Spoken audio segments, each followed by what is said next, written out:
Hello guys, in this video I am going to show you how to set the distance unit in the marine traffic application, but first I just want to mention, don't forget to subscribe to my channel because at 10,000 subscribers I am going to show you my whole YouTube revenue statistics and growth strategy, as well as how to make money online.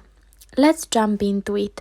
First of all, open the application on your phone and then click on the three lines at the top of the page on the right, and then at the tools section click on the settings button, and if you scroll down click on the units and time button, and within this section look for the distance button.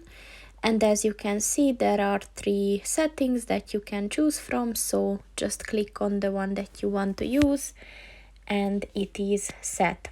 So that's pretty much it for this video, guys. See you in the next one. Goodbye.